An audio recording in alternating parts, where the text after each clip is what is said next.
बेदरकारच्या माणसाला. जरांगेंना आता पब्लिसिटी महत्त्वाची वाटते. जरांगेंचा भंपकपणा आता आम्ही उघड करणार असं प्रवीण दरेकर यांनी म्हटलंय.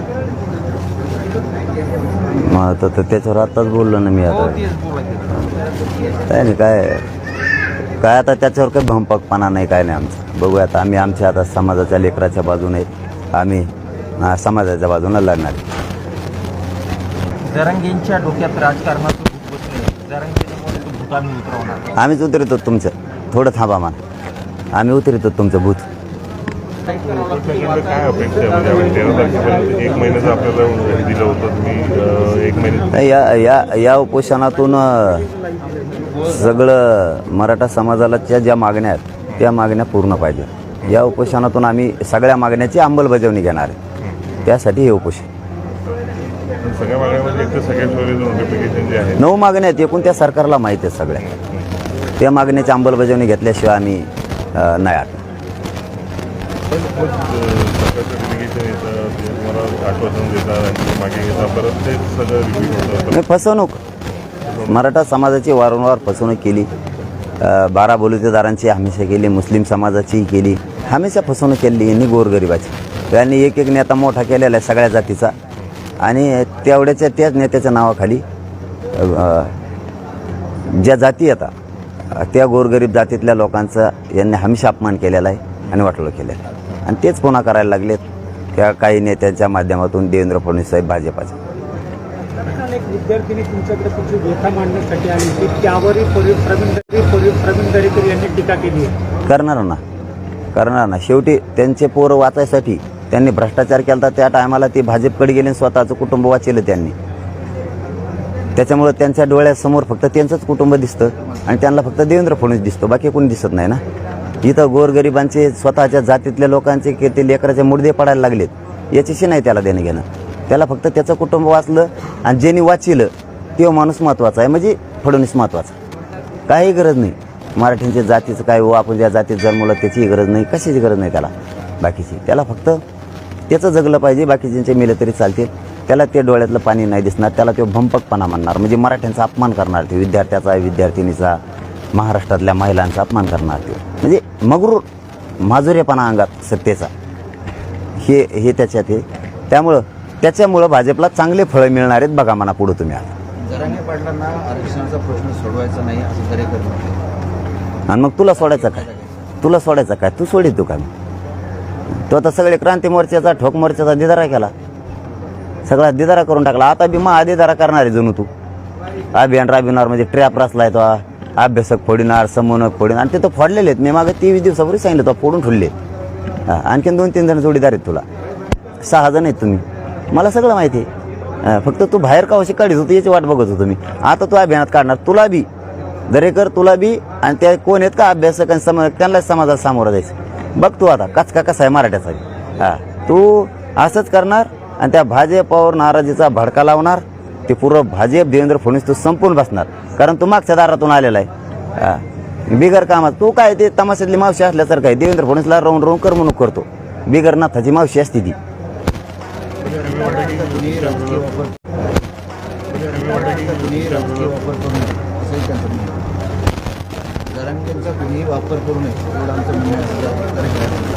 कोण करतंय? तू द्या ना, तो हवाय ना. काय करणार मग समाज? तुम्हाला सांगतोय, तुम्ही तेच सांगता मागचंच महाविकास आघाडीने काही नाही दिलं. आम्हाला माहिती काही नाही दिलं. तुम्ही तरी काय दिलं ढेकळं? आम्ही तर म्हणतो तुम्ही द्या, मराठी डोक्यावर घेऊन नसते. तुला भाषाच कळा ना. मग तू नुसतं ते देवेंद्र फडणवीसला खुश करायसाठीच बोलतो कोणकडे बी. सुरू होतात. अनेक भाजप आमदारांची आता पुढे यायला सुरुवात झाली आहे, तुमच्या विरोधात बोलायला सुरुवात झाली. असं काही ठराविक प्लॅनिंग ठरलंय असं तुम्हाला म्हणायचं? बेमान जातीशी बेमानं पुढे येणार ना. गद्दार रक्त बेमानी जातीशी करणारी पुढे येणार. जो बेमानी करतो जातीशी तो कडवट आणि कट्टर कवाच नसतो. सामान्य शेतकरी, सामान्य भाजप, राष्ट्रवादी सगळ्या पक्षातले सामान्य मराठे कट्टर कडवट कचाकच बाहेर निघालेत आंदोलनाला. त्यांना माहिती आहे मला घेरलंय यांनी. आता जसं दरेकरने मला घेरलंय, बेमान झाला जातीशी, आणि तो फडणवीसचा उधं करायला लागला. हे समाजाच्या लक्षात आलं. आपल्या पोराला दरेकर अडचणीत आणायला लागला, म्हणून जरा गेला अडचणीत आण. भाजपमधले मराठी खवळून उठले दादा. हे दरेकरला दिसणार नाही, बेमानाला दिसत नसतं. बेमान मीठ मराठ्यांचं खायचं, हां, पण गुणगान त्याचे गायचे. बेमान असले बेमान जातीला घातक असतात, अति घातक. त्यात एक दरेकर घाण आडनाव निघाला आता बाहेर, की जे समाजाला वाटत होतं की खास हे माणूस उभा राहतो, तो बेमान व्हायला लागला. आज समाजाचं आंदोलन पण पाडायला निघाला, अभियान राबवायला निघाला माझ्या विरोधात. परत सगळे समन्वयक अभ्यासक एक करायला निघाला आहे तो, आणि माझ्या विरोधात ट्रॅप रचला त्याने. मला उघडं पाडायचं ठरवलं फडणवीसचं ऐकून त्याने. आता फडणवीसला बघ कचका दाखवतात मराठी, आणि तुला बघ कसं कचका दाखवते. पाडीचं ते रपा रपतोय आता. भाजपकडून काल एक सूची बनवण्यात आलेली आहे, त्यावर त्यामध्ये आपण बघू शकतो की अनेक मंत्री, माजी मंत्री यांची लिस्ट बनवण्यात आलेली आहे आणि त्यांना वेळ देण्यात आलेला आहे बोलण्यासाठी. बनिले असं देवेंद्र फडणवीस चतुर समजतो स्वतःला. देवेंद्र फडणवीसला वाटतं मी लय चतुर आहे. देवेंद्र फडणवीस तिथंच चुकलाय. त्याला वाटतं मी लय चतुर आहे, मी मराठ्याला काही मिळून देणार नाही, धनगरांना काही मिळून देणार नाही, मी दलितांना काही मिळू देणार नाही, मी मुसलमानाला नाही, बाराबलीदारांना नाही, बंजारांना नाही, लिंगायत समाजाला नाही, मी काहीच मिळून देणार नाही, असं त्याला वाटतं. मी लय चतुर आहे. पण भाऊ, तुला जवळ येऊन दे कचका कळत कसा असतो ती. न स्वप्नात वाटणार आहे फडणवीस साहेब.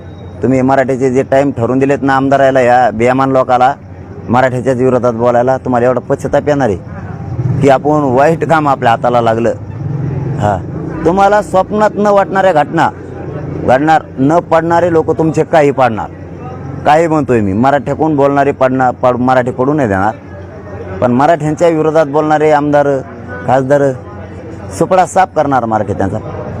तुम्हाला लय मोठा पश्चाताप येणार. थांबा, तुम्ही नुसते मजा बघा. चला, धन्यवाद. तुमच्या विरोधात गटकारस्थान केलं आहे, कॉन्स्पिरसी नाही तर तुम्ही मुख्यमंत्र्यांशी बोललं पाहिजे, संवाद साधला पाहिजे आणि शिवाजी महाराजांच्या पुढ्याखाली. कोण म्हणलं फडणवीसवर विश्वास नाही? बार बार सांगितलंय. पुन्हा एकदा मराठा समाजाने शंभूराजे देसाई साहेबांवर विश्वास टाकला, फडणवीस साहेबांवर टाकला, पुन्हा एकदा शिंदे साहेबांवर टाकला. बार बार बोललो आम्हाला राजकारणात नाही जायचं. तुम्हाला ते मस्ती आली, राजकारणाची हवे. तुम्हाला काय आहे, तुम्हाला लोकांचे प्रश्न सोडायची सवय नाही. तुम्हाला सवय आहे बदनाम करायची, आणि दुसरी सवय आहे आम्ही तुम्हाला जेलमध्ये टाकू, नाही तर आमच्या पक्षात या. ह्या दोन घाण सवय लागल्या तुम्हाला. तुम्हाला ते सोपं वाटलं. अजित पवार आला तुमच्याकडं, ते विखे आले, अजितदादा पवार आले, ते अशोक चव्हाण आले, बरेचसे आलेत मराठ्यांचे.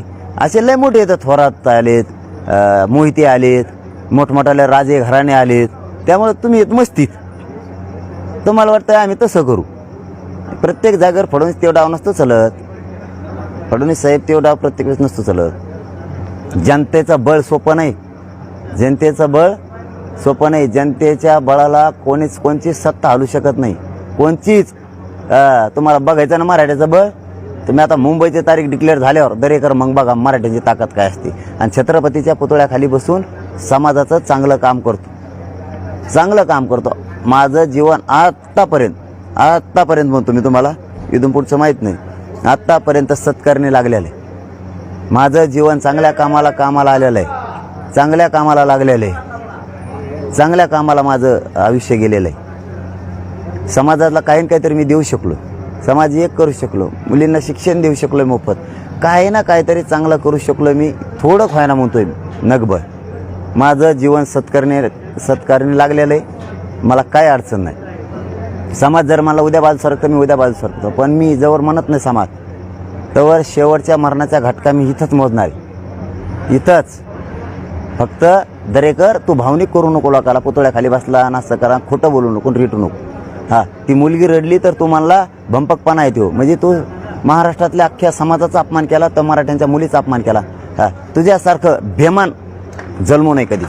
हां दरेकर, तुझ्यासारखं बेमान जन्मू नाही कवा. हां, मुलींचे सुद्धा तुला कळणार, तुझ्या मुलीचं, तुझ्या लेकराचं तुला कळालं. तू जेलमध्ये गेल्यावर काय होणार आहे, तू जेलमध्ये गेल्यावर तुपल्या कुटुंबाचं वटळ होणार आहे कळलं.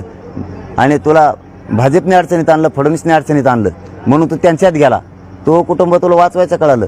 आम्हाला आमचे मराठ्याचे कुटुंब वाचवायचे कळतात, लेकरं वाचवायचे कळतात, म्हणून तळतळीने बोललो. तर काल ती पोरगी रडली तर तू तिला भंपकपणा म्हणतो त्या डोळ्यातल्या पाण्याला. फडणवीससाठी फक्त सत्ता आणायसाठी इतकं खोटं बोलणार तू? हां, तुम्ही ते खोटे पैसे वाटणार नुसते सत्तेत यायसाठी, आणि ते बी ॲडमिशनच्या पिरियडच्या टायमाला. काय दरेकर तो डोकं आहे, काय फडणवीसचं डोकं आहे. दादा, तुमच्या आंदोलनानंतरच ओबीसीचं आंदोलन सुद्धा या ठिकाणी सुरू होणार आहे. होऊन द्या ते फडणवीस करतो, होऊन द्या ते ही करतोय. फडणवीस बळ देतोय त्या भुजबळला, ते भुजबळ करतो. भुजबळात दंगल काढायची. त्यांचं आंदोलन सुरू असल्यावर आम्ही गेलो का? नाही ना, आमचं आंदोलन असल्यावर ते येते, याचा अर्थ त्यांना दंगल काढायची. हां, फडणवीसला नातं गोडवी गुलाबीचं नातं आहे, एकमेकाचं सुखात जातं, राहू द्या. उगाच काहीतरी म्हणायचं ते बेते, त्याला दम लागतो आमच्या अंगावर यायला. आम्ही बळच आहे ना, तुम्ही बळच काय अंगावर घेता? तसल्या अर्थ नका काढू. मग तसल्या अर्थ नका काढू, आणि नका गोरगरीब धनगरात आणि गोरगरीब मराठ्यात भांडणं. हां, काही बी भाषणं सांगून खोटं आम्ही हे म्हणतं की तुमच्यावर कटवाचं कारस्थान केलं जात आहे, व्हिडिओ बाहेर काढले जातील, पुढे त्याच्या निवडणूक ते निवडणुकीच्या आत मुद्दाम करणारे, जाऊ द्या. ते मुद्दाम करणार, ते दरेकरला आणखी त्याला 5-6 जोडीदारी फडणवीस करणार, मुद्दाम ते जोडाजोडी करणारे, एखाद्या दोन करणारे, ते काही बी खोटं नाटं आणणारे, कॅम्प्युटरात काही बनिते, काय काहीतरी आता घेऊन अडकले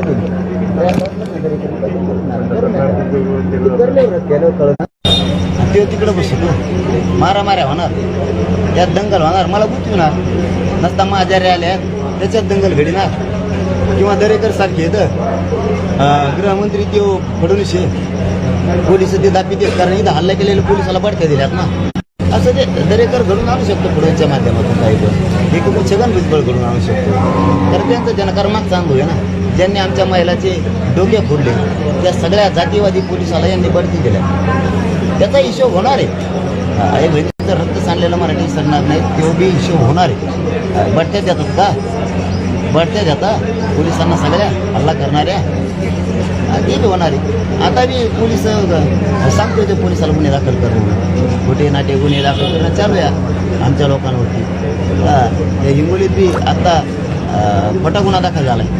खोटा आमच्या लोकांवरती 355 दरोडे टाकणारे लोक आहेत का आमचे? भंगार गृहमंत्री तेच भंगार कामं करून घेतो. कशी सर्जन मराठीत सुपडा साफ होणार नाही का त्या जिल्ह्यात भाजपाचा? सुपडा साफ होणार का नाही? सुपडा साफ होणार जर असे खोटे नाटे केसेस करायला लावतो. आमच्याच लोकांना त्रास होतो, आमच्याच लोकांना मरायची वेळ आली, जीव घेऊस तर मारलं जातं, आणि त्याच लोकांवरती दरोड्याचे गुन्हे टाकतं. काय मूर्खपणा आहे गृहमंत्र्याचं. तुम्ही असं सुद्धा म्हणलं की मला जरी गोळ्या जरी घातल्या तरी रॅली सुरूच ठेवणार, रॅली सुरू राहणार माझी. 7ला मी जाणार, 7 ऑगस्ट ते 13 ऑगस्ट रॅली जाणार. उपोषण नाही सुटलं असाच जाणार, असाच जाणार. माझी 7 तारखे ते 13 तारखेपर्यंतच्या सर्व जिल्ह्यातल्या बांधवांना विनंती, आता एकजूट व्हा. आपल्या जातीच्या पोराला, भाजपमधल्या लोकांना, मराठ्यांच्याच लोकांना फडणवीसांनी घेरायला लावले. आपला समाज मोठा होऊ नये, आपले लेकर मोठे होऊ नये. फडणवीसांनी मराठीचे आमदार खासदार पुढे घातले. सावध व्हा, सगळे एकजूट व्हा.